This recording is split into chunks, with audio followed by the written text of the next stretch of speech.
Я ей врачам показывал, в Москву возил. Ничего не помогает. Говорят, у вас здесь, в монастыре, старец есть. Если он не поможет, я не знаю, что делать.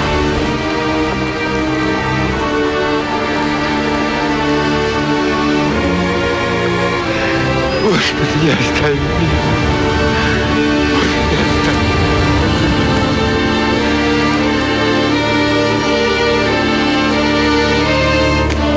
Господи, Иисусе Христе, Сыне Божий, помилуй меня грешного.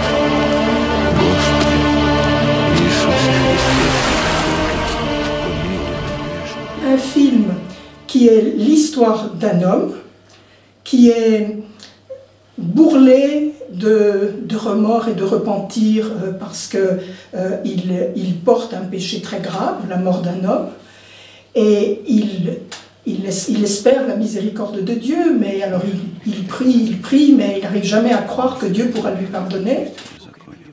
La miséricorde, qui pour moi est centrale dans cette histoire, elle va se manifester de deux façons. D'une part, donc, elle correspond à une demande de pardon qui est faite explicitement par Anatolie, mais en même temps, la miséricorde de Dieu se manifeste aussi par ce charisme de guérison. Dieu lui permet d'aider les autres, alors que lui-même n'est pas en paix. Встань-ка, я чурбачок подвину. Вставай, вставай. Вот так.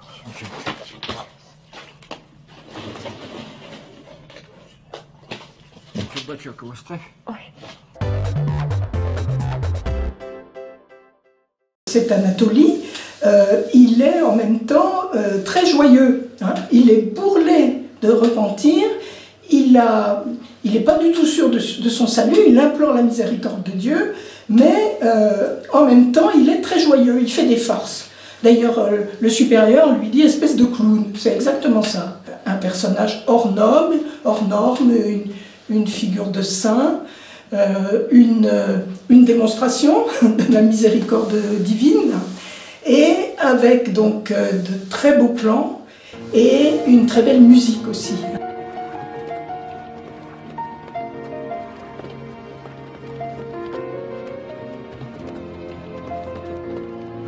Le titre même, l'île, indique que le cadre est important. Alors, ce n'est pas exactement une île plus ou moins grande, c'est un petit chapelet, en quelque sorte, d'îlot.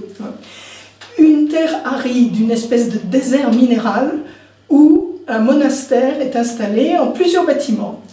Ce sont des images d'une beauté fulgurante. En fait, c'est une histoire d'intériorité complètement, c'est un combat spirituel, mais ce combat spirituel, il est montré à l'écran par le réalisateur avec des images très belles et aussi un certain nombre de plans qui sont symboliques.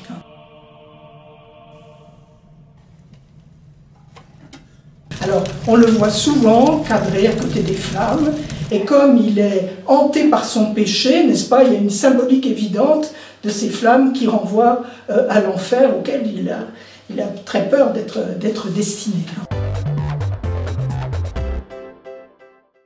Le film nous montre au début l'histoire de cet homme. Quel est son péché? On va le voir en image. Hein.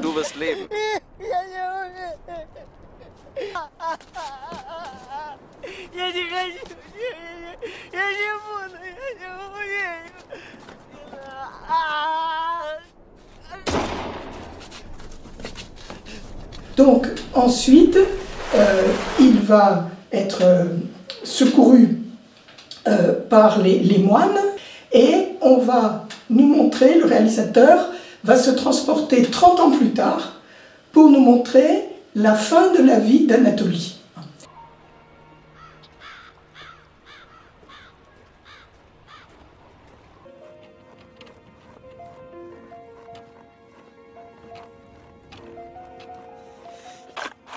Et dans ce monastère, il a été accueilli à bras ouverts. mais il mène la vie dure à ses confrères, c'est dur, à ses frères, parce que il les remet en question. Страшные.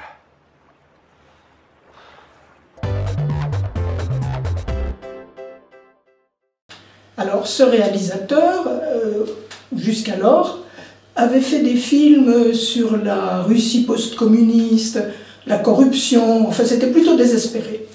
Et là, avec Lille, eh ben, on a l'impression qu'il y a vraiment un nouveau souffle. Il est inspiré.